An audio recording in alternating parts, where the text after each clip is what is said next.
Hola, buenos días, buenas tardes, bienvenidos y bienvenidas. Soy Roberto Medina, arquitecto y miembro del equipo coordinador del foro. Esta es la quinta edición del foro de la Red de Investigadores en Diseño 2026, foro y red que es coordinado por el Instituto de Investigación en Diseño de la Universidad de Palermo. Este foro se realiza anualmente de forma ininterrumpida desde el año 2022. Se apoya en 50 comisiones virtuales que se desarrollan desde el lunes 23 al viernes 27 de febrero de 2026 y se presentan 445 ponencias con 750 expositores de 25 países. Las comisiones del foro se graban y estarán disponibles en nuestro canal de YouTube a partir del viernes 3 de abril de este año. Esta es la Comisión 21, Comunicación, Educación y Epistemología, y comenzamos entonces con la presentación de Rodrigo Fernández Pizzetti desde Brasil. Rodrigo, muchas gracias. Bom dia, boa tarde a todos. É, muito prazer e muita honra em participar desse evento. Gostaria de parabenizar os organizadores. Eu imagino aí que um evento desse tamanho deve demandar muito esforço de vocês. Parabéns realmente pela organização.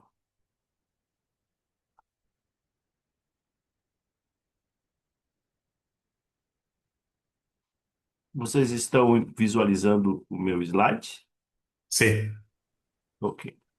Meu nome é Rodrigo Pissetti, eu sou professor e coordenador de cursos na cidade de Curitiba, estado do Paraná, no Brasil. Eu atualmente coordeno cursos de produção multimídia, marketing e marketing digital. O grupo Rodrigo, no se ve en pantalla completa.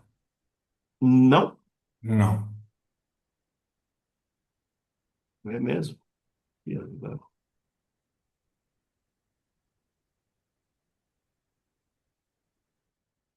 Mais uma vez.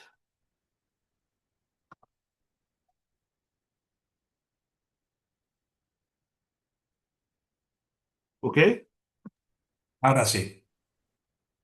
O Grupo de Dom Bosco existe desde 1962, atua no ensino superior, na pós-graduação, na graduação, também no ensino médio, também nas escolas de ensino fundamental.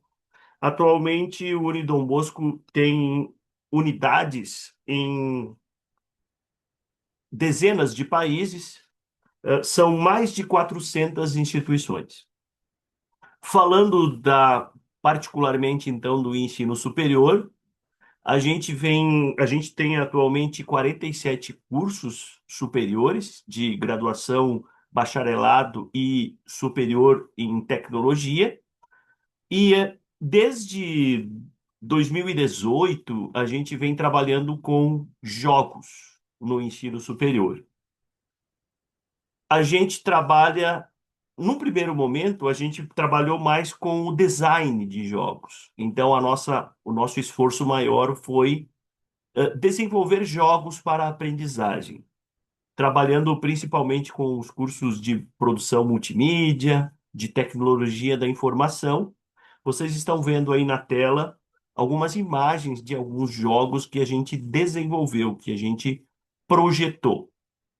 E são jogos digitais e também jogos analógicos, impressos. Nesse caso aqui, um jogo de cartas, com os alunos aplicando esse jogo. Também a gente montou dados, dominós, para tornar algo físico, algo espacial, e promover a interação entre grupos, né? Numa sala de aula, você ter grupos competindo, e se desconectando um pouco da internet também e dos aplicativos.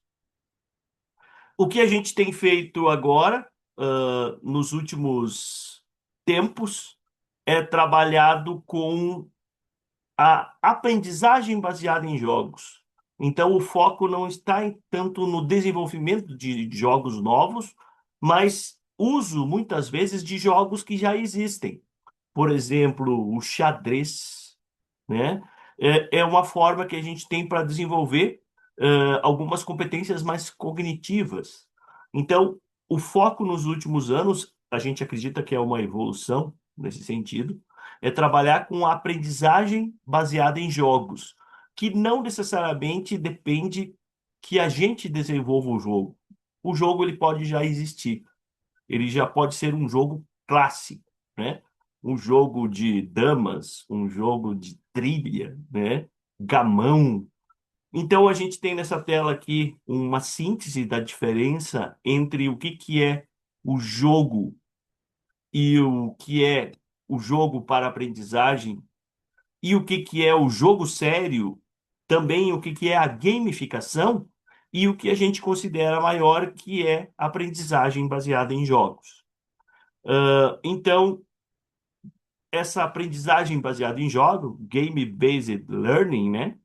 Ela não é simplesmente um jogo, mas é uma aplicação de um método pedagógico, de um paradigma, de uma abordagem teórica de pedagogia ou de educação. E no Unidom Bosco a gente está focando, já indo aqui para os minutos finais, eu sei que estamos com o tempo bem restrito, a gente trabalha com essas três abordagens que vocês veem aí na tela. A aprendizagem baseada em jogos com foco na aprendizagem, ou com foco no comportamento, ou com foco na motivação, na emoção. Então, vocês veem que dentro dessas três abordagens que a gente está aos poucos implementando, a gente tem várias teorias. Por exemplo, dentro da aprendizagem baseada em jogos, na aprendizagem, a gente tem a teoria construtivista, a experiencial, a gente tem a aprendizagem situada. Quando a gente fala do comportamento, a gente tem ali a questão da ação racional, o comportamento planejado, e quando a gente fala de motivação, de afeto, a gente tem a teoria do flow, a, da autodeterminação. Então, qual é a nossa conclusão? Partir da abordagem teórica para depois a gente escolher o jogo mais adequado para aquela ação pedagógica. Adequando isso, obviamente, às competências que são desenvolvidas nos cursos do Unidom Bosco. Concluindo, o meu e-mail profissional, o meu e-mail pessoal, o meu WhatsApp estão aí na tela. Eu já vou colar também ele aí no nosso chat. Muito obrigado, espero ter sido pontual na minha apresentação. Muchísimas gracias, muito obrigado, Rodrigo. Sí, muito puntual, né? Te sobró tiempo. Servir de Eh, exemplo, é que eu participei de outros já, professor, por isso. Muy bien, estás entrenado. Para Rodrigo y para todos y todas, una vez que terminan la exposición, pueden cargar sus contactos en el chat para que fluya después la comunicación. Y bueno, muy interesante, Rodrigo, el juego como método y herramienta pedagógica, muy interesante. Continuamos entonces con la segunda presentación, en este caso desde aquí de Argentina, Elisandro Alvisto. Bienvenido, Elisandro. Hola, muchas gracias. Lo voy compartiendo.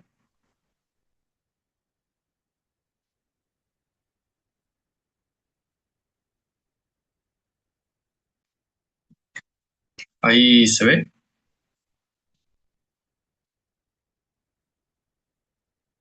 ¿Se Sí, ve bien? ¿Se escucha se bien? ve bien. Perfecto. Bueno, como ya me presentaron, yo soy el arquitecto Elisandro Elvisto. Les voy a presentar esta investigación en la cual titulamos la tipología como herramienta operativa en los procesos de diseño e investigación proyectual. Eh, Más que nada, bueno, primero empezar definiendo qué es la tipología, ¿no? La tipología viene en las ramas de la filología, sobre todo en el principio del estudio, y es el estudio y clasificación de tipos que se practica en diversas ciencias, ¿no? Eh, entonces ahí lo que importa un poco es qué es el tipo, y el tipo es lo que uno necesita que sea, según este estudio y clasificación que uno necesita hacer. Eh, pero dentro de la arquitectura se han generado ciertos tipos ya establecidos y reconocidos, sobre los cuales distintos arquitectos han operado a lo largo de la historia. Sobre el tipo de Kinsey dice, la palabra tipo no representa tanto la imagen de una cosa que ha de copiarse e imitarse perfectamente, sino la idea de un elemento que debe servir de regla al modelo, ¿no? El modelo habla como el objeto acabado, el objeto que se repite tal cual es, ¿no? El tipo, por el contrario, es un objeto que, de acuerdo al cual cada uno puede concebir obras que no se asemejan en absoluto entre sí. Todo está dado y es preciso en el modelo, en el objeto acabado, todo es más o menos vago en el tipo, ¿no? El tipo establece ciertas normas, ciertas reglas a partir de la cual uno opera, ¿no?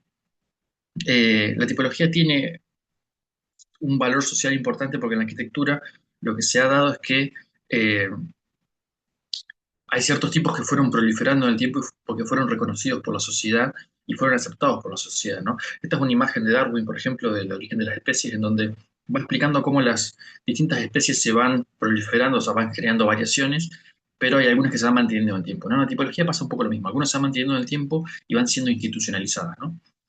Entonces, nosotros lo que planteamos es cuatro lógicas distintas para poder operar sobre tipologías ya reconocibles, ¿no? Que es el recorte, la espacialización, la ampliación o completamientos y la variación de sus elementos. Y después una quinta que son superposiciones de estas lógicas. Estas lógicas operativas permiten que puedan ser usadas como instrumentos de investigación o de proyecto para poder generar variaciones nuevas y poder armar distintos modelos distintos a partir de la misma tipología, ¿no? Yo voy a hablar de tres tipologías: la tipología de patio, la tipología de casa cajón y la tipología del techo de aguas, son tres tipologías muy reconocibles en las cuales analiza estas posibles variaciones, ¿no? Como un primer planteo. La tipología de patio es una tipología muy reconocida en la cual se organiza alrededor de un patio cierto espacio, ¿no? Para hablar de recorte, por ejemplo, muestro esto que es la planta del Palacio San José, en donde si lo comparamos con lo que es después la casa Chorizo, ¿no? Es exactamente el corte, no sé si exactamente, ¿no? Pero es muy similar al corte a la mitad de la casa Chorizo, ¿no? Se hace un corte de esta reconocida tipología para generar otra nueva tipología. Esto es un caso en donde se van creando estas variaciones de tipologías hasta que a veces aparecen nuevas tipologías, ¿no? O este proyecto de Álvaro Sisa, donde también de vuelta se van generando cortes aparte de los elementos reconocibles y eso genera una nueva lógica de usar esa tipología, ¿no? Los completamientos tienen que ver con usar partes de los vacíos que se generan dentro de esas tipologías o empezar a generar una lógica de cómo se agregan cosas, ¿no? En este caso, el punto clave para eso es el patio, en donde pueden empezar a aparecer elementos que completen o llenen ese patio, ¿no? La espacialización tiene que ver con que hay la gran mayoría en realidad de tipologías están casi siempre pensadas en una sola unidad gráfica, ¿no? La mayoría está pensada en planta, ¿no? Entonces cuando uno empieza a espacializar, empieza a pensar nuevas posibilidades de cómo usar esa tipología, ¿no? Por ejemplo, acá podemos ver unos esquemas donde se ve como un pensamiento que es algo visto desde arriba en planta puede fragmentarse y empezar a pensarse en el espacio. Como por ejemplo en esta casa del estudio Team de Arquitectura, en donde se puede ver un juego y a partir de eso, o en este proyecto español, donde también lo vemos, ¿no? El patio es levantado y se genera un nuevo patio interno más abajo. La variación de sus elementos tiene que ver con entender cuáles son los elementos que pueden variar dentro de las lógicas que establece la tipología. En este caso, el elemento de variación es el patio, ¿no? Entonces, uno puede empezar a plantear cómo pueden variar esas lógicas que plantea la tipología. Y por último, las superposiciones, que tienen que ver con superponer algunas de las lógicas, ¿no? Como en esta imagen que se puede ver una espacialización y un completamiento, ¿no? O en este proyecto donde se puede ver ya un poco más gráficamente un poco más de lo mismo, ¿no? Después de la tipología de la casa cajón, la cual es una tipología también muy reconocible. Este, por ejemplo, es el esquema típico de casa con el que suelen caer la mayoría de los clientes que quieren hacerse una pequeña casa a la mayoría de los arquitectos, por eso es que empecé a investigar también posibles variaciones de esto, ¿no? El recorte por ahí es un poco más acotado, en donde al ser tan limitados los recortes suelen ser un poco más limitados, ¿no? Los completamientos por ahí tienen que ver con cómo es la realidad urbana, en donde la tipología se suele ubicar en un lote que deja un vacío y la lógica de cómo se completa en ese vacío tiene que ver con esta oportunidad de completamiento, ¿no? Esta, por ejemplo, son imágenes típicas de casas cajón donde siempre queda esta variable, este vacío, digamos, en una parte del lote y ese vacío empieza a ser aprovechado y usado de distintas formas, ¿no? La parcialización, bueno, acá tenemos algunas pruebas de esta investigación en donde a partir de entender cuáles son las partes que generan a este espacio, cómo pueden empezar a generar facilitaciones de distintas maneras, ¿no? La variación de sus elementos tiene que ver con entender, en este caso, que se divide como en dos grandes partes, son el área pública y el área privada, y cómo variando esos elementos pueden empezar a generarse nuevas cosas, ¿no? Como se puede ver en estos proyectos que van jugando con eso. Bueno, y en superposición acá tenemos algunas imágenes donde se puede ver un poco eso de posibles superposiciones de estas distintas lógicas que estoy hablando, ¿no? La tipología del techo de aguas es distinta a las anteriores porque ya no es pensada en plantas, sino que es expresiva, ¿no? Ya desde la cabaña primitiva, un elemento reconocible, ¿no? Y muchos arquitectos la usan desde una mirada que busca comunicar algo reconocible para la gente, ¿no? Entonces, bueno, tenemos el recorte nuevamente, donde es quizás también una de sus partes más limitadas, donde recortando algunos de los elementos pueden empezar a generar nuevas cosas. Los completamientos, en este caso los completamientos suelen darse hacia afuera o hacia adentro, pues tienen como ambas posibilidades con mucha claridad. No, este es un ejemplo hacia afuera, donde se va repitiendo el mismo elemento, o este donde hay extensiones del elemento ya reconocible, ¿no? O esta casa de Joseph Ferrando, donde por ejemplo hay como una gran carcasa que es un techo de dos aguas, una casa con techo de agua, donde adentro se meten nuevos elementos que son otras casas, casitas con techo de agua, ¿no? La espacialización en este caso tiene que ver con, nuevamente, espacializar este elemento que ya que es reconocible, empezar a ver nuevas lógicas, usar distintas a las normales que están siempre apoyadas, ¿no? Sobre eh, el suelo, ¿no? La variación de sus elementos en este caso eh, es un poco más difícil porque es bastante más reconocible expresivamente, por lo cual la variación tiende a ser un poco más sutil en esas posibilidades, ¿no? Acá tenemos algunos proyectos, algunos eh, arquitecturas mundiales reconocidas, ¿no? Y las superposiciones, como ya había comentado, bueno, tienen que ver con superponer algunos de estos elementos en simultáneo, ¿no? Como por ejemplo se puede llegar a dar en esta casa donde hay un completamiento y una espacialización en simultáneo, ¿no? O en esta casa también de Adamo Fayden, perdón, no, Pinto da Mota, en donde hay un completamiento interior, pero también hay distintos recortes que se van dando, ¿no? O sea, en este caso hay tres metidas adentro de una mayor, ¿no?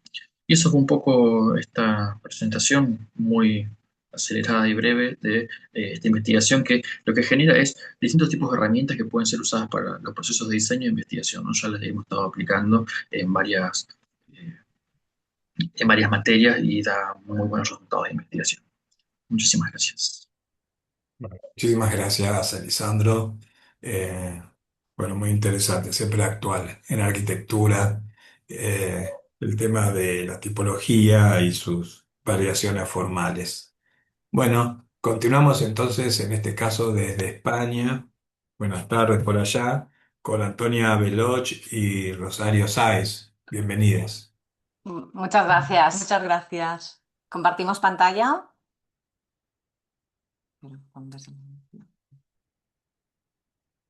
Bien, ahí se ve. Vale. Se ve también al costado un listado. No sé si. ¿Un listado? Un listado de... Ah, del... Sí, sí, la pantalla. Pero está bien, ¿Sí? ve la presentación. A ver. Minimízalo. Ocultar. ¿Ahora ahí? Ah, se ve igual. Ah. ¿Pero es el listado de los ponentes o...? No, un No, listado. no, nada, un listado de crear un PDF, combinar archivos, editar un PDF y demás. Ah, Pero no, igual de todos modos se ve la pantalla. Ahí, perdón, que ahora... Vale. ahí Es que está. a nosotros no nos aparece, ¿ahora está mejor? Sí, sí, ahí Vale, desapareció. vale. Se ve perfecto. Bueno, buenos días. Quisiéramos agradecer al quinto foro de la red por darnos voz para reflexionar en este espacio sobre nuestras inquietudes relacionadas con el diseño, la educación y el ecofeminismo. Nuestra intervención lleva por título Diseñar para habitar el mundo, una propuesta pedagógica desde la ética ecofeminista, y la hemos estructurado en 5 apartados. Comenzaremos con una breve introducción y seguidamente definiremos el objetivo y la metodología empleada. En el punto 3 hablaremos sobre nuestra experiencia conjunta en el aula como docentes de los trabajos final de grado de especialidades como diseño de moda o diseño gráfico y de los trabajos final de máster en un máster que tenemos en la escuela donde damos docencia. Finalmente cerraremos con unas conclusiones. Compartimos el deseo de la autora Alicia Puleo cuando dice que es hora de ecofeminismo para que otro mundo sea posible. Y durante nuestra experiencia profesional como profesoras de la Escuela de Arte y Superior de Diseño de Valencia, hemos podido comprobar que el aula es un marco idóneo para implementar nuevos enfoques como el ecofeminismo, con los que formar profesionales con pensamiento crítico y con capacidad de agencia. El actual currículum de las enseñanzas de diseño de la Comunitat Valenciana no integra ni de una manera explícita o específica ni transversal este enfoque ecofeminista, lo que desde nuestro punto de vista pensamos que limita la formación del alumnado en términos de sostenibilidad y equidad de género.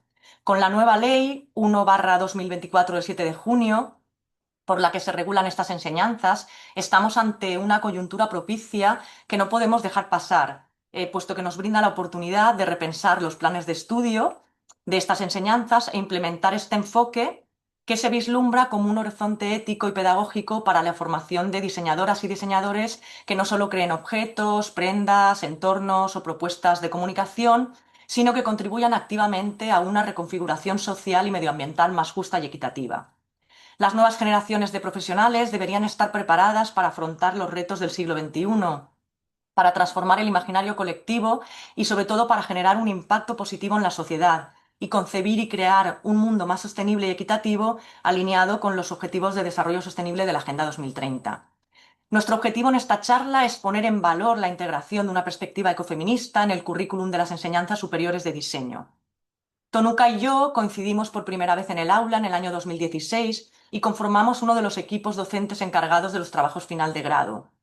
En aquel momento yo había iniciado una línea de investigación centrada en incorporar la perspectiva feminista en la enseñanza, aprendizaje y el diseño, y Tonuca se encontraba desarrollando un enfoque vinculado a la sostenibilidad.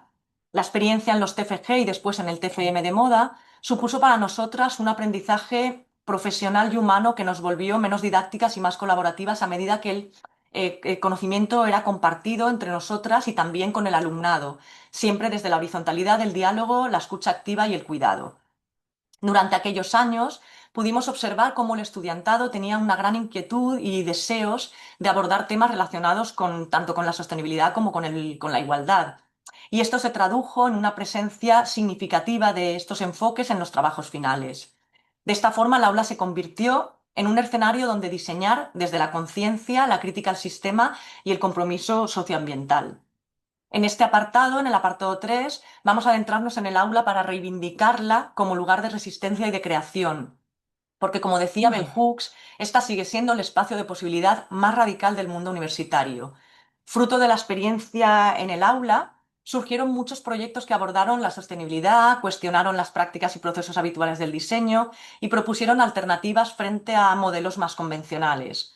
Otras propuestas no solo exploraron soluciones técnicas, sino que también entendieron y emplearon el diseño como poderosa herramienta de comunicación y activismo con el objetivo de contribuir a una sociedad más igualitaria y más justa. Hemos traído algunos ejemplos de aquellos años para mostrar cómo aplicaba el alumnado los conceptos de sostenibles y feministas en sus trabajos que ahora Tonuca nos va a relatar.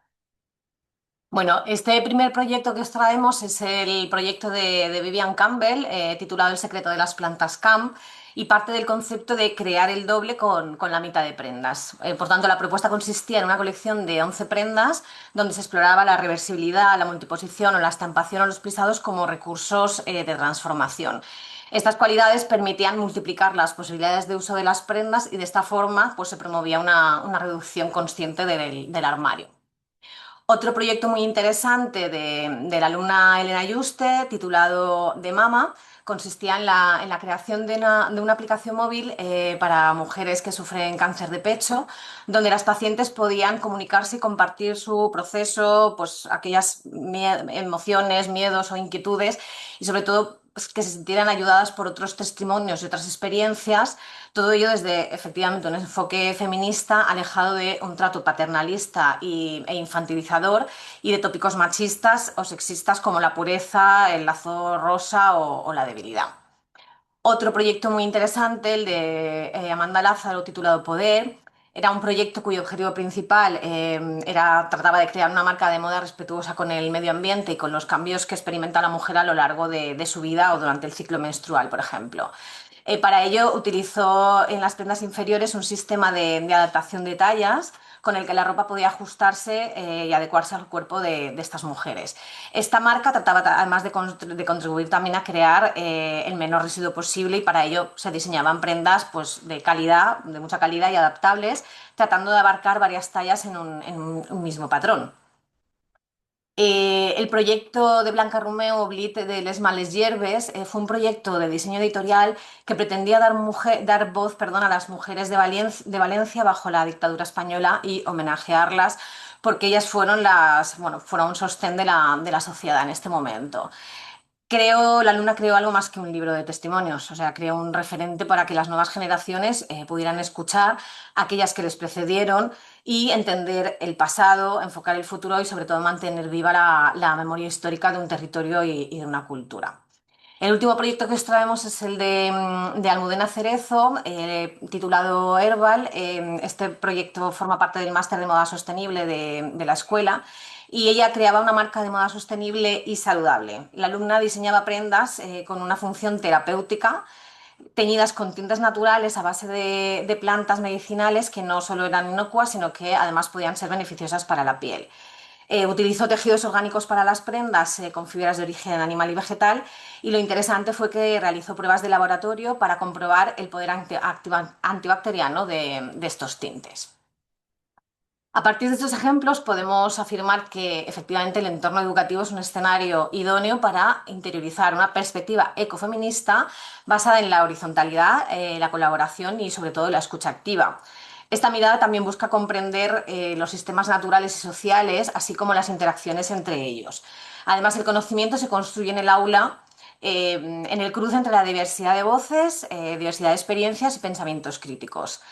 La reflexión y el debate se convierten en pilares fundamentales del proceso que se prioriza frente al resultado.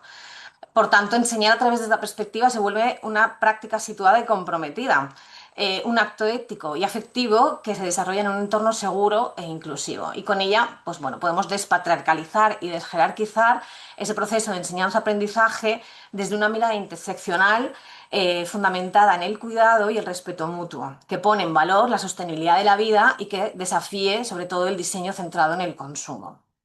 Como conclusión, podemos afirmar que una educación que piensa en el futuro tiene que hacerse cargo del presente. Y, por tanto, el ecofeminismo nos brinda ese marco conceptual y crítico con el que formar pues, a estos profesionales capaces de enfrentar la emergencia socioambiental que vivimos y aporta también al profesorado nuevas metodologías comprometidas para cuestionar el sistema actual. Entendemos que enseñar diseño desde esta perspectiva implica adquirir una responsabilidad como docentes y profesionales para pasar a la acción. No consiste en añadir un tema más al currículum, pensamos que se trata de transformar la educación a través de pedagogías que favorezcan un aprendizaje significativo y que no solo enseñen al alumnado a hacer, sino que también a pensar, a sentir, a cuidar y a empoderarse. Y hasta aquí nuestra presentación. Muchas gracias Muchísimas por gracias. compartir este espacio y momento con nosotras. Muchas gracias a ustedes, Antonia, Rosario. La verdad que en un mundo tan caótico y tan vertiginoso en sus transformaciones y donde prima la crueldad muchas veces, un proyecto basado en el ecofeminismo es una luz, otra luz más de esperanza para, Totalmente. y los resultados son muy interesantes, muy Muchas interesantes. Muchas gracias. gracias. Gracias. Bueno, continuamos con María Inés Conde desde Argentina. María Inés. ¿Qué tal? Buenos días. Mariana es mi nombre. Perdón, Mariana. Bueno, muchas gracias por el espacio y quiero decir que esto que voy a contar pertenece tanto a mi ámbito de trabajo en la Universidad de Buenos Aires, en la carrera de Ciencias de la Comunicación, como a la formación docente que hago para el gobierno de la Ciudad de Buenos Aires en el Ministerio de Educación. Digamos, la ponencia está relacionada con el uso de la IA en educación, que fue algo que estalló el año pasado, por lo menos en los ámbitos donde yo me manejo, con una gran preocupación docente, con una serie de charlas y demás, y se enmarca también o se relaciona con una formación de posgrado que hice durante la pandemia que tenía que ver justamente con el diseño de enseñanzas con tecnologías digitales, ¿sí? Entonces, lo primero que voy a hacer es contarles un poco cuál es el marco en el cual aparece la IA, por lo menos en mi enseñanza, en mis propuestas de enseñanza, que implicaron un desafío y un aprendizaje, básicamente porque era algo que no, que por lo menos hasta el año pasado no había aparecido, ¿sí? Se escucha bien, ¿verdad? Sí, te Perfecto. escucho bien. Bien. Entonces, lo primero que tengo que decirles es que las tecnologías educativas, perdón, que la IA puede ser pensada en esta formación de posgrado que hice en el CITEP, también perteneciente a la Universidad de Buenos Aires, digamos, la enmarcaban como tecnología educativa y que una de las características centrales de ese proceso era que las tecnologías digitales, entre las cuales está la IA, pero no únicamente, tienen que funcionar como mediación didáctica, ¿sí? Una frase de Juana Sancho, pedagoga española, que a mí me encanta, que dice que en el sintagma tecnología educativa lo que vale, lo realmente importante es educativo, no tecnología, ¿sí? Y en el marco, digamos, de mis propuestas de enseñanza y de mi formación, estas tecnologías digitales como mediación didáctica implican por lo menos tres cosas que me parece necesario señalar. Por un lado, que el diseño de la enseñanza adquiere una forma de secuencia, que puede ser cualquiera, una secuencia didáctica, que puede ser de cualquier forma, digamos, lineal progresiva, espiralada, ABP, lo que sea, en el que el uso de las tecnologías digitales, como dice Litwin, permite, por un lado, mostrar y por el otro lado, entender, ¿no? Litwin dice mostrar para que se vea, mostrar para que se entienda. Es decir, que las tecnologías digitales tienen un uso estratégico, ¿sí? Y ofician de, fundamentalmente, traductoras de problemáticas, ¿sí? Permiten, además, multiplicar las formas de ponerse en contacto con el conocimiento y por lo tanto también permiten atender a la neurodiversidad, ¿sí? De los estudiantes, que es algo que hoy se ve mucho en el aula. No sé, yo hace 27 años soy docente, antes no sé si o yo estaba desenfocada o no se veía tanto, ¿sí? Eh, entonces, el primer señalamiento es, bueno, estas tecnologías digitales no son ejemplificadoras simplemente, ¿no? Son realmente mediaciones, es decir, traductoras. La segunda cuestión, con el uso de las tecnologías digitales, es que la enseñanza se vuelve iterativa, es decir, recursiva, ¿sí? Más allá de la forma que adquiere la secuencia didáctica. Quizás esa iteratividad vuelve a la secuencia didáctica en definitiva espiralada, pero no necesariamente, a mi entender. Pero lo que sí es cierto es que esa iteración funciona además en el tipo de contrato pedagógico que hoy está vigente, por lo menos en el gobierno de la Ciudad de Buenos Aires, que es el constructivismo, ¿sí?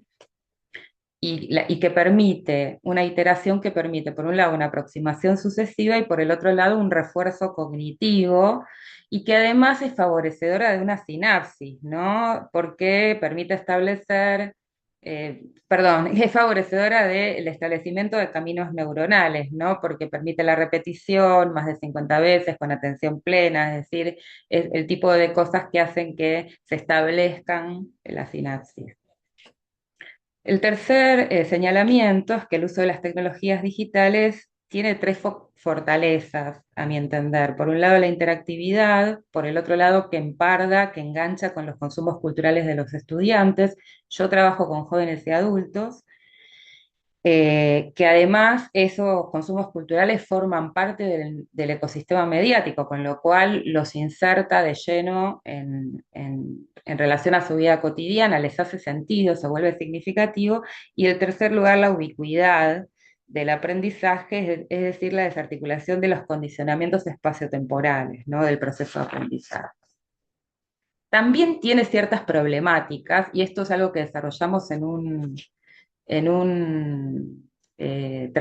proyecto de investigación que terminó el año pasado, ¿no? Que es que las tecnologías digitales son producto y son promotoras del capitalismo cognitivo, ¿no? Y que sobre eso hay que producir en los estudiantes una conciencia crítica, el uso para el aprendizaje, pero también una vigilancia epistemológica que les permita estar atentos a que eso, digamos, tiene consecuencias sociales, políticas, económicas y demás, ¿no?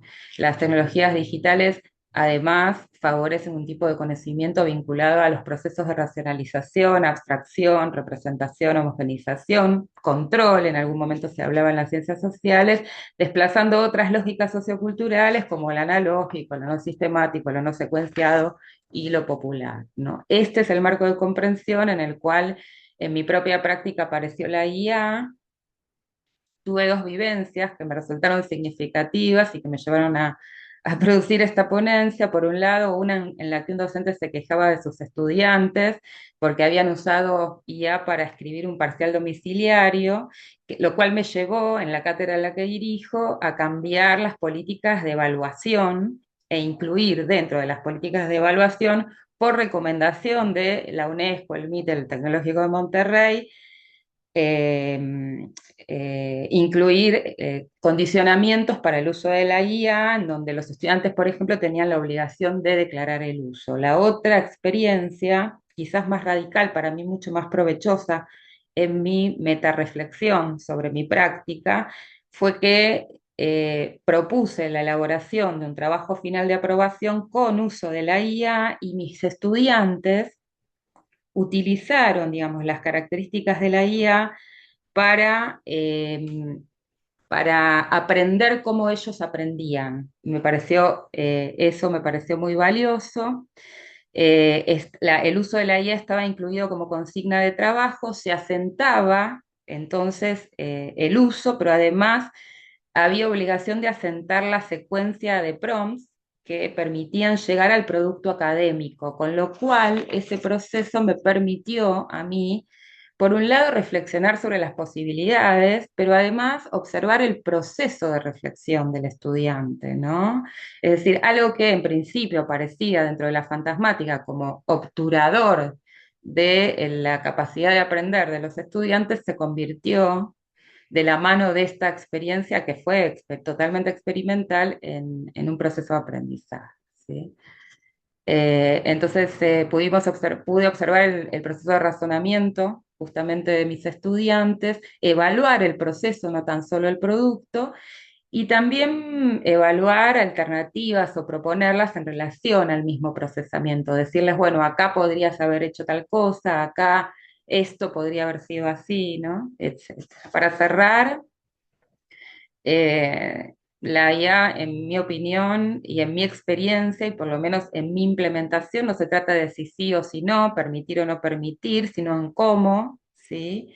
El enfoque para mí es preguntarse qué habilidades, qué competencias permite desarrollar esa implementación en el estudiante, y para el docente se trata de aprender, en mi caso es lo que siento que hice, por un lado, a otorgar autonomía al estudiante y por el otro lado, a promover la metacognición, tanto en el estudiante como en nosotros mismos.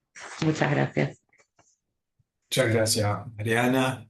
Creo que es un tema súper actual y todos los que somos profesores, enseñamos, es un tema que atravesamos en las aulas y talleres. Así que muchas gracias.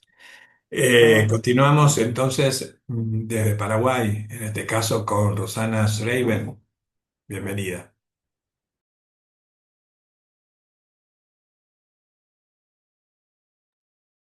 Buenos días, ¿se me escucha?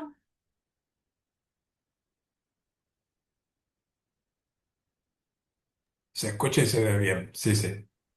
Perfecto. Bueno, gracias a los organizadores por el espacio para la divulgación de esta investigación, que gira en torno al cine especulativo como recurso interdisciplinar para la formación crítica en educación superior. Soy Rosana Schreiber, soy arquitecta de la Facultad de Arquitectura, Diseño y Arte de la Universidad Nacional de Asunción, y actualmente me desempeño también como docente en las carreras de arquitectura y diseño industrial.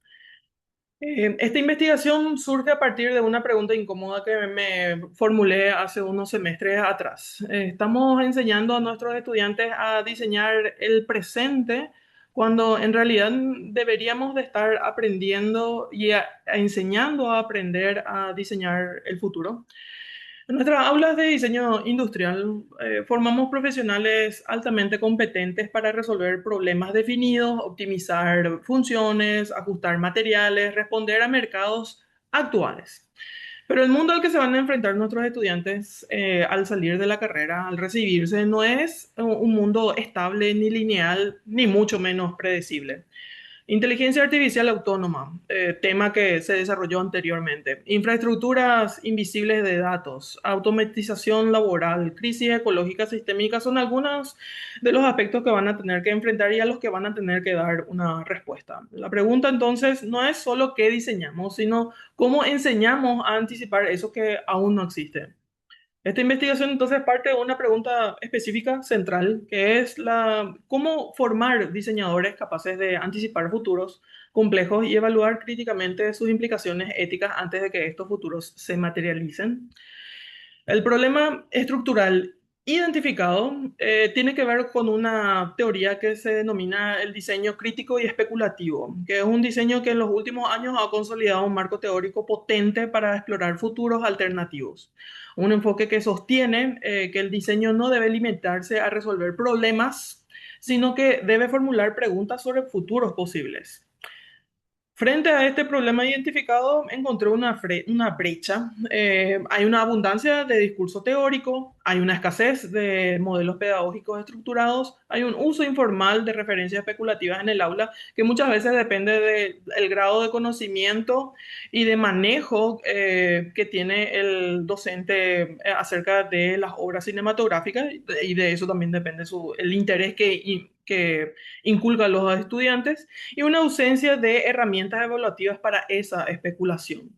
En otras palabras, el diseño especulativo existe como teoría y como práctica expositiva, pero no como una metodología curricular sistematizada. Mi investigación nace de esa tensión.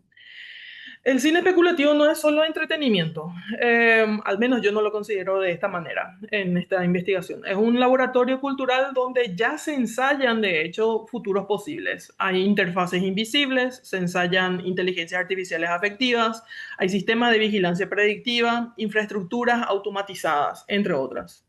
Estos artefactos, que en el lenguaje cinematográfico se denominan prototipos diegéticos, o sea, prototipos que tienen que ver con el mundo retratado en pantalla, funcionan con reglas, consecuencias y una ética implícita. Si analizamos estos artefactos con herramientas estructuradas y los traducimos en dispositivos pedagógicos progresivos, podemos formar diseñadores con pensamiento anticipatorio y responsabilidad crítica. Esa es la hipótesis de mi trabajo.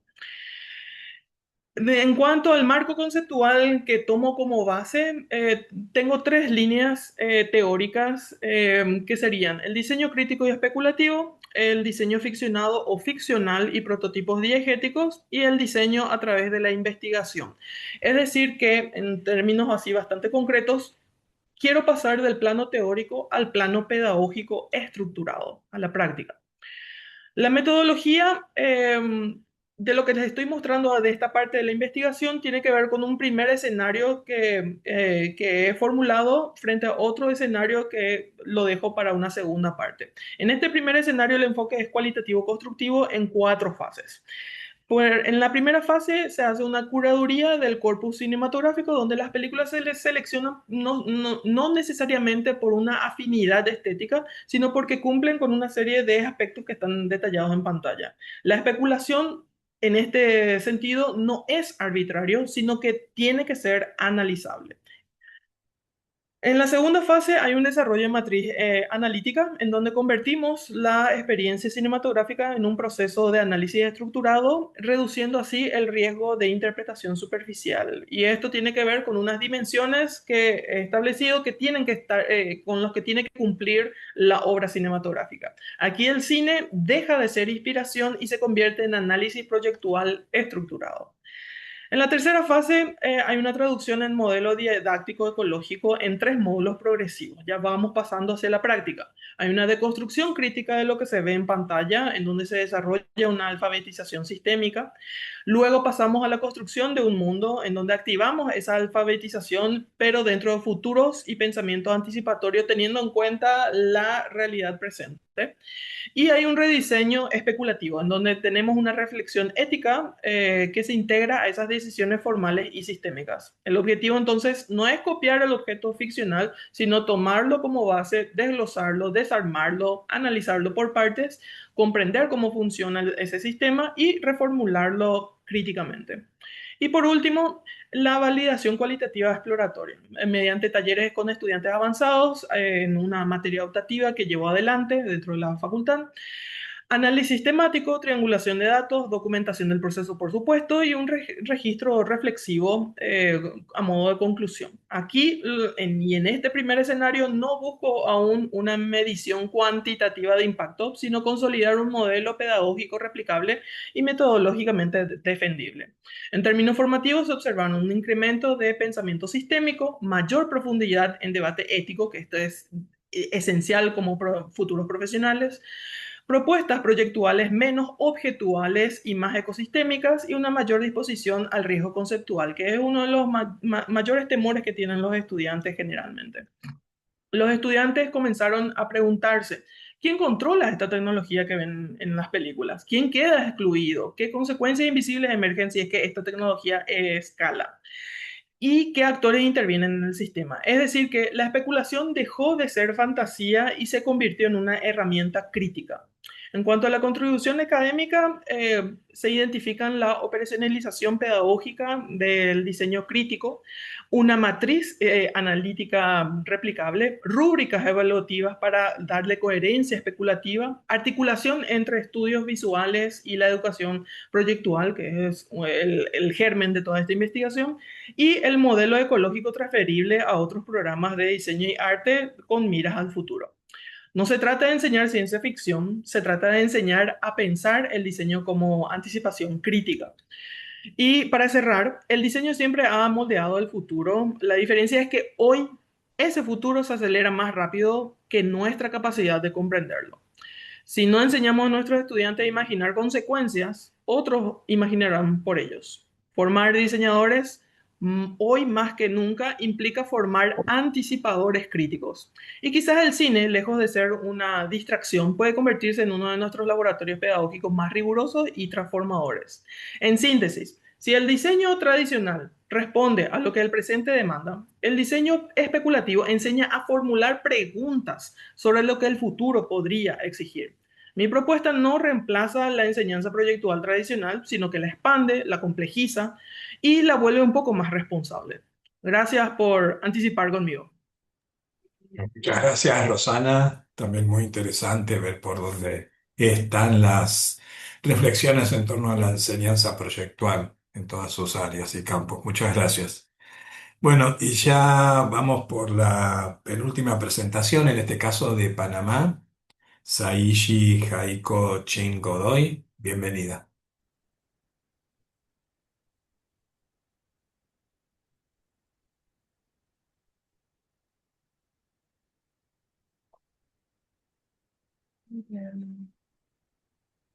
Disculpe, es que no veo ahora dónde está para compartir. Abajo hay Ah, una... ya lo vi. Ya se pasó.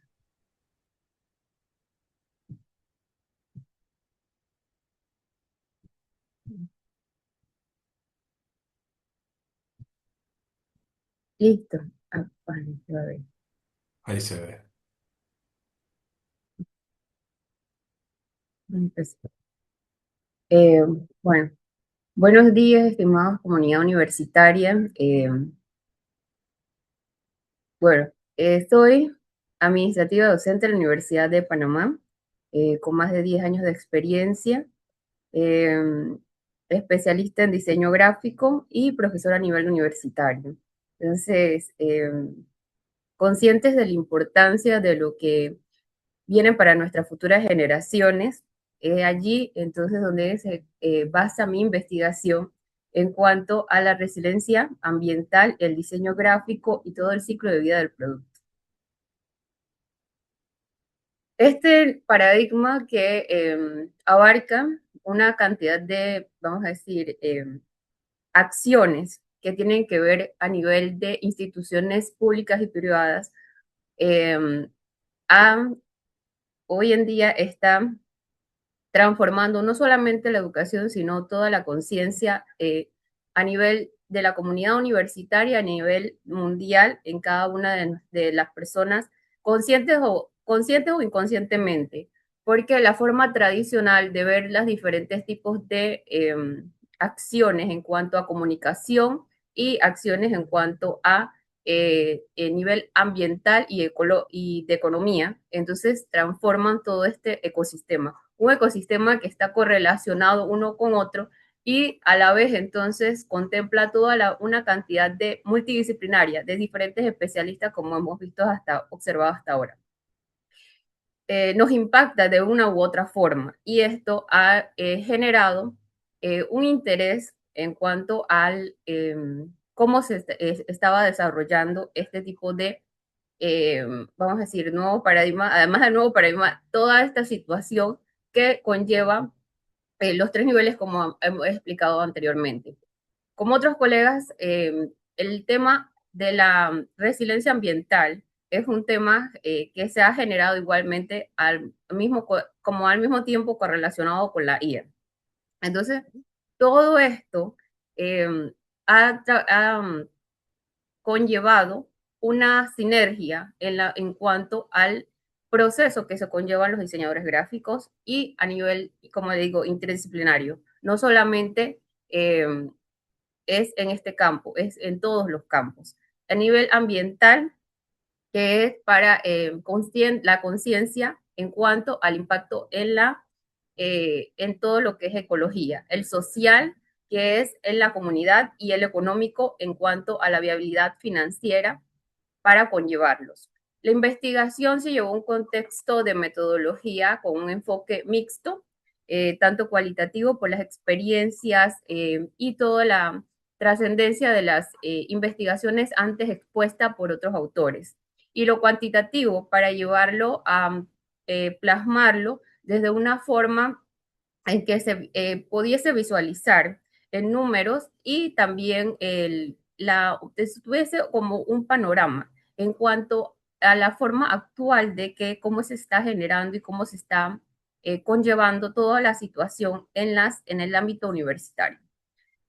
Profesionales que están activos se tomaron en consideración tanto en el nivel a nivel de maestrías como profesionales que se encuentran, vamos a decir, en diferentes opciones optativas. El instrumento fue una escala Likert con opciones múltiples y, como les decía, pues la revisión bibliográfica, que se trabajó de un estudio transversal y al final pues una encuesta para la recogida de toda esta información. Uno de las cuestiones o preguntas que están dentro de la investigación y que era importante pues reconocer fue la de la formación en sostenibilidad ambiental. Y la misma mostró un hallazgo que consideraría pues preponderante en cuanto a la formación de nuestros, en este caso, ya ex egresados y activos actualmente, como les decía, porque están dentro de las maestrías que se están conllevando en la universidad. Entonces, arrojó que el 85% de los profesionales encuestados no se encuentran o no han recibido una formación en específica en estas áreas. O sea, que es un tema preocupante en ese sentido. Así que esto conllevó a que obviamente pues nuevamente se activen las alarmas en cuanto a la prioridad, porque dentro de la misma también se midieron cuáles eran cuál era la proyección en cuanto a los proyectos que ellos conllevaban actualmente. Y las mismas siempre llevaban hacia la comunicación, funcionalidad, economía, que eran temas mucho más importantes a la hora del servicio o producto, a la hora de la salida, perdón, del producto o servicio. Entonces, esto arroja pues que una de las ejes, que era el ambiental, están dentro de, pero sin embargo es un tema que está correlacionado más a la aptitud en cuanto a la empresa o al cliente, y a la vez entonces esto tiene un impacto en toda la vida, en el ciclo de la concepción del producto. Esta brecha es significativa, ya que, como les decía, la planificación del mismo a la hora de todo el proceso muestra que ocasionalmente o raramente el diseñador gráfico le tomaba en consideración el ciclo de vida del producto, su impacto, la escogencia de los materiales, cómo a la vez entonces influía una vez ya terminado todo el ciclo de vida. Entonces, este impacto a la hora de la fabricación era uno de los temas que se pudo abordar, que las decisiones no contrarrestan en cuanto a la finalidad de este producto. Lo toman en consideración, sin embargo, es muy baja o sea, el destino final de la vida del producto al ya terminado, una vez terminado. Las barreras del mercado y la cultura, la resistencia del cliente al uso de los materiales reciclados también fue otra de los abordajes, y en ella se pudo observar que el cliente en sí es el que mayormente presenta una resistencia significativa, y en ese sentido el diseñador gráfico toma en consideración. Sin embargo, a la hora de por la puesta en marcha, este es uno de las barreras con las que él se enfrenta. El diagnóstico final de toda de esta investigación es que hay una brecha educativa, una inercia profesional y un vacío institucional, las cuales pueden ser llenadas porque estamos este es el momento, porque hay que visualizar los currículos. Lamentablemente, esos temas se dan de forma optativa, o sea, estas materias son de forma optativa. En todas las universidades que se pude visualizar en Panamá, se da de esa forma. Sin embargo, el Plan de Panamá 2030 está tratando de buscar estrategias para salvaguardar este ecosistema, de integrar todo lo que es la parte de las universidades, currículo, etcétera, con lo que es la realidad a la hora de que el producto o servicio salga al mercado como tal. Y entonces priorizar no solamente las estéticas, sino también la parte medioambiental. El vacío es de las estructuras, porque las estructuras deben de fortalecerse para poder entonces conllevar a una transformación real. Como les decía, redefiniendo el perfil no solamente del Estamos diseñador en tiempo. gráfico, sino de todo la universidad como un punto de laboratorio para poder entonces innovar en integrar lo que es este diseño resiliente en cuanto a todas las diferentes formas estratégicas para poder conllevarlo. El diseño tiene que ser no solamente concebido al su finalizar, sino más bien planificado desde su inicio. Eso sería todo. Muchas gracias. Muchas gracias, Aishi. Y muchas gracias por el horario. Allá es muy, muy temprano todavía, así que gracias por eso también. Y continuamos y cerramos entonces con Anabela Cislagui desde aquí de Argentina. Anabela, ¿cómo estás? Bienvenida. Muchas gracias, muy amables. Díganme si estoy compartiendo bien. Sí, ahí se ve y se Bien, escucha bien. muchas gracias. Bueno, me toca cerrar. Quiero, antes que nada, sumarme a los agradecimientos de quienes me precedieron, sumarme a todo lo dicho y en particular a vos, Roberto, y a Adrián Jara, en nombre de la Universidad de Palermo.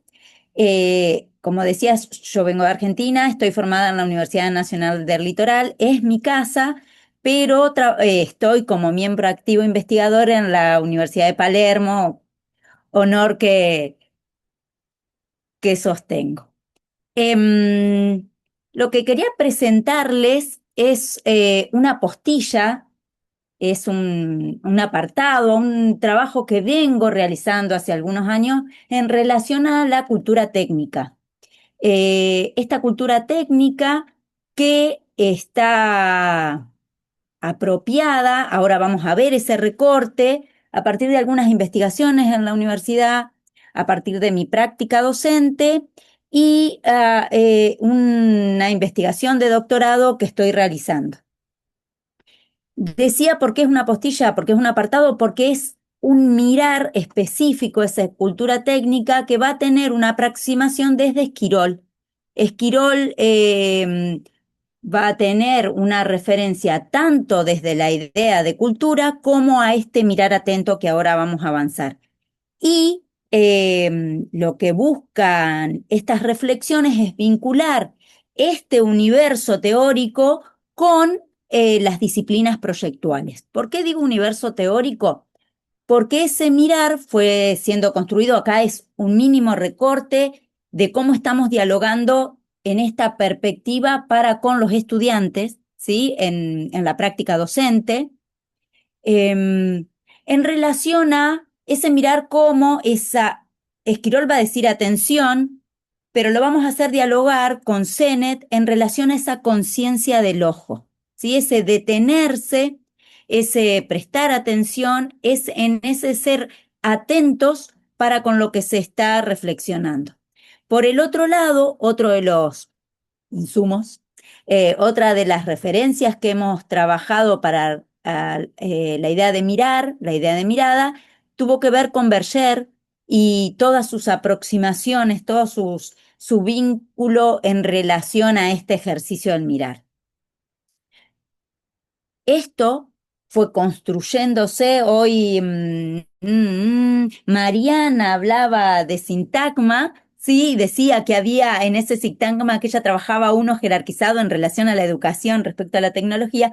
En este caso, y me lo hiciste pensar, en este caso, cultura técnica no tiene un peso en uno sobre otro, se vinculan entre sí y se potencian entre sí, no están jerarquizados, y es este mirar el que está funcionando como adjetivación. En esa idea de cultura aparece Ortega y Gasset, que va a ser el que instala la idea de cultura técnica, es a quien le debemos esta referencia, y nosotros los hicimos dialogar con las ideas de Baba en relación a lo cultural y al lugar que adquiere la cultura en la contemporaneidad. Por el otro lado, el peso de la técnica lo venimos leyendo tanto en esta organización que le da Manford respecto al vínculo con, el título es Técnica y Civilización, pero tiene muchísimo trabajo en relación a lo cultural. Es más, hay un texto también de Manford que no está acá, pero pertenece al bagaje de referencias, que es arte y técnica, y va a ir reconociendo estas aproximaciones y distancias entre objeto y obra, entre esta idea de descarte para el objeto, desecho para el objeto y obra en su máximo carácter cultural. Y en esta lectura nos sumamos a Mitchell, que nos organiza la diferencia entre lo humanístico y lo propiamente tecnológico. En disciplinas, en mi caso trabajo desde la arquitectura, pero al ser docente de una facultad de arquitectura y diseño, tengo aproximación al diseño industrial y al diseño de la comunicación visual, lo que nos hace revisar, insisto, entre estas ideas de objeto, producto, artefacto, obra y aparato, no como sinónimos, sino que cada uno en este mirar la cultura técnica adquiere una especificidad. para ir, ay, no puse el cronómetro, perdón, bueno, no sé cuánto iré, no importa. Yo ya. En esta aproximación que hacemos desde Esquirol, buscamos hacer dialogar estas nuevas lecturas con estos antecedentes. Tenemos un bagaje importante, no se recorta lo que les presenté hasta ahora, pero esto es lo que estamos trabajando con un grupo de estudiantes, ¿sí? En clase, en una asignatura optativa. Y así fue que desde el recorte que hace Esquirol para la lectura de la técnica a partir de esa mirada humanística de sede filosófica, hicimos el reconocimiento de esta mirada atenta y esta relación al respeto que va a hacer Esquirol, con la intención de, como dice el título, llevarlo hacia las problemáticas del proyecto contemporáneo, problemáticas proyectuales contemporáneas. Y en ese sentido, esta imagen de Mies, rica fotográficamente, nos habla, dice el pie, que Mies siempre nos ha ofrecido imágenes, los fotógrafos de Mies siempre lo han captado, esa idea de capturar con una mirada atenta hacia el proyecto. Es metafórica, pero también es física. Es abstracta, pero también es espacial. Nosotros, las imágenes que tenemos de Mies, las fotografías que tenemos de Mies, lo podemos reconocer en esa atención, ¿sí? Hay una focalización. Y esa mirada atenta podemos recorrer en sus proyectos ese nivel de respeto para con distintos temas. ¿Por qué respeto? Porque, por ejemplo, que cuando uno va recorriendo el texto de Esquirol, él dice que la idea la recupera de la palabra, del término Ashtun, posiblemente lo esté pronunciando mal, que significa tanto respeto como atención en alemán. Y desde esta referencia al término es que construye la idea de que el mirar involucra una dirección de la mirada. Hay que mirar hacia algo. Y en ese mirar hay un objeto, hay un contenido, hay una búsqueda, hay un andamiar constructivo de sentido. Entonces, vuelvo a la imagen. En las poses que nos lo recuerdan a Mies, una de las manos suele estar en el bolsillo y otra generalmente con la otra está dibujando. Tiene un lápiz, tiene una cerilla, tiene una carboncilla, como le decimos nosotros. En este caso hay un trabajo puntual en uno de sus proyectos, pero hay otro texto de Buscando a Mies, de Daza, que recorta toda una serie de imágenes que nos permiten ese diálogo. Nosotros vamos trabajando con particularmente con esas imágenes de Mies, y lo vamos vinculando con los proyectos. Este recorte, decíamos, de la cultura técnica a partir de la mirada, le sumamos la idea de respeto de Richard Sennett. Habíamos iniciado con la conciencia del ojo para la mirada, y es como que estas bibliografías se conectan, tienen una cosmovisión en la cual uno es deudora de todo este universo e intenta, ¿sí? Sumarse a estos diálogos que los autores nos ofrecen, que los autores y las obras nos ofrecen. En este caso, Ai Weiwei nos hace pensar, repensar, mirar, atender esta cuestión de lo vulnerable a partir de la escala, y cómo la situación de lo humano tiene que volver a ser puesta en eje reconociendo diálogos con las ponencias que hemos escuchado en esta mesa. La noción de respeto vuelve a recuperarse en este caso desde lo proyectual. En ese diálogo que decíamos, nos suma, estoy por cerrar, nos suma la idea de ordine, denuncio ordine, porque en este ámbito que reconocemos lo académico y le damos el tiempo, le damos el lugar a le tenemos esa paciencia a la soledad en relación a la mirada. Urdine nos habla de esta utilidad de lo inútil en este universo de datos al que se aproxima el estudiante. Y la idea en esta enseñanza, en esta vocación de enseñanza, es ordenar ese cúmulo de datos, aproximarnos desde la atención a un andamiaje, a una construcción, a un sistema, más que a una polución, ¿sí?, de información. Y en ese sentido hay una, déjenme, hay una referencia de Zafra, una autora en el texto Ojos y Consumo, que nos habla de que el universo, quisiera ir una para atrás, que ella en realidad dice que el universo de palabras nace de los ojos. Y me gustaría reversionarla en este caso, diciendo que el universo de las arquitecturas, de los diseños, nacen de las miradas.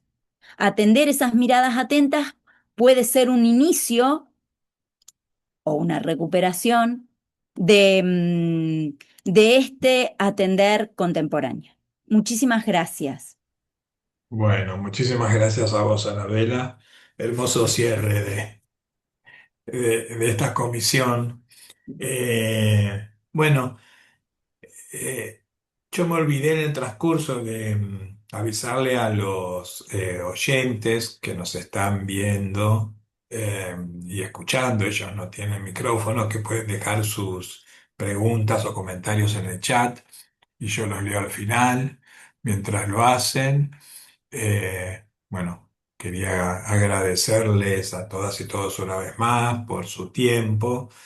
Lleva mucho tiempo precisamente armar estas presentaciones, mucho esfuerzo, mucho trabajo.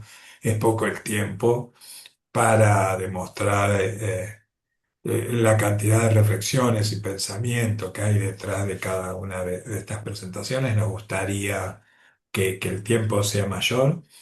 Eh, pero bueno, priorizamos que todos tengan su momento para compartirnos en qué andan ahí en estas instancias que a veces son muy solitarias, la de la investigación, cada vez menos por estas redes que nos unen, pero de todos modos hay momentos de mucha soledad y es bueno sociabilizar y así establecer y corporificar esta red. También los estoy invitando a todas y todos para la segunda comisión del día, que es a las 11:30. Hay otro canal paralelo a este es el canal 1, hay un canal 2. Eh, Así que bueno, si no hay alguna pregunta más, recuerden dejar acá sus contactos, ya lo han hecho, para estar ahí precisamente en contacto entre ustedes. Les agradecemos infinitamente el tiempo, el esfuerzo y los esperamos, como siempre, en cada una de